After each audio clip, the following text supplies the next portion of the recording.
So in today's video, I'll show you how to use the new plugins feature for ChatGPT 4. Now this is an amazing new feature that they just released. I'll show you guys how to access it on your dashboard, as well as how you can use it in real life. So the first thing I'm gonna do is come down here, we'll click on the three little dots, and we're gonna go to settings. Now here in settings, we're gonna come here to beta features, and we're gonna make sure that web browsing and plugins are on. More specifically for this video, make sure to have plugins turned on, but you'll also want to turn on web browsing. So now this is selected, we will exit out. And if I come here to GPT-4, what we're gonna be able to do is come down here to plugins. Now, just a note that you will need ChatGPT Plus in order to access this. If you don't have ChatGPT Plus, then you will not be able to use plugins for now. So yeah, I just wanna make that clear. Now we're gonna come here to this button right here, and this is gonna be a list of the different plugins that you have selected to use. So as you guys can see, I have already added some to my account. And what you're gonna do is come here to plugin store and click on that. It's gonna tell us a little bit more information about this. These are all connecting ChatGPT to external apps. So just be aware that some of the text that you input could be sent to other places. And then what we're gonna do is click OK. And this is the plugin store. So what we can do is basically browse all the different plugins. Right now we are on the most popular ones. So you guys can see Zapier, Kayak, Expedia, OpenTable. All these plugins basically allow you to access these websites within ChatGPT. So it's pretty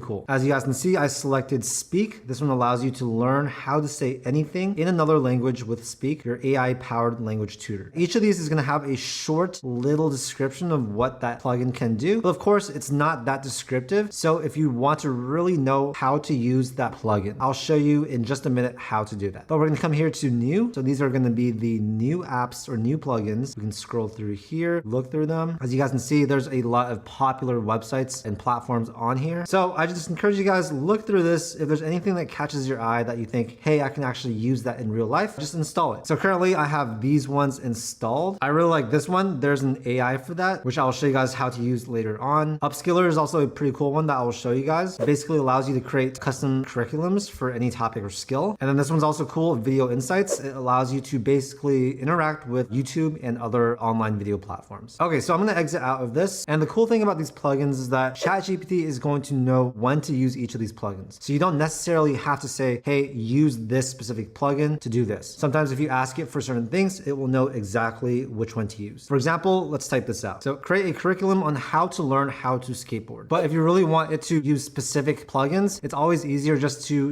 enable up to 3 different ones. So let's enable Upskiller, let's enable Video Insights, and let's enable there's an AI for that. So now let's say create a curriculum. So as you guys can see, it knows we're using Upskiller to create this curriculum. This is basically the keyword that activates this plugin, and that's going to generate right here. And it can take a little bit of time. It's just super cool because now it allows ChatGPT to interact with a more specialized websites and platforms, meaning we can access these things directly from our ChatGPT dashboard. So as you guys can see in this example, it actually created a link for me to download a multi-level curriculum. I actually haven't seen this before. Normally it's going to actually create that curriculum in here. But yeah, if you guys want to access that, you can just click on that and that's going to download. Now let's say, for example, you have all these plugins, right? But you don't know exactly how to use it. Well, the cool thing is that you can actually use ChatGPT to learn how to use it. I'm gonna write a prompt right now that does exactly that. So for the Video Insights plugin, tell me all the functionality and features, what it can do for me, and some example prompts I can use. You guys don't need to use this exact wording, but do something similar. You're essentially just asking ChatGPT how you guys can use this plugin. And you can, of course, replace Video Insights with any other plugin. We'll click enter. Now, when you're doing this, make sure you have web browsing enabled. This way it's gonna be able to access the web and find this information for you. Let me also show you guys how to use There's an AI for that. This is a really useful tool to be able to figure out what AI tools there are out there for a specific purpose. So what AI tools can I use to edit videos faster? It's gonna use this plugin and it's gonna generate a response for us. And as you guys can see, it's now generating a list of tools that you can use to help yourself edit videos faster. And yeah, looking at this, it's a pretty good list. But yeah, overall, that's how you access the plugin store. That's how you enable it for your account. And yeah, like I said earlier, essentially this is gonna allow you to be able to use these platforms directly within ChatGPT. So it's a really cool tool. I encourage you guys to play around with it. And yeah, that's it for this video. If you guys got some value from it, make sure to hit that like button and also subscribe for more content just like this. This whole channel is dedicated to giving you guys free tutorials helping you grow your business. Thank you for your time and I'll see you in the next video.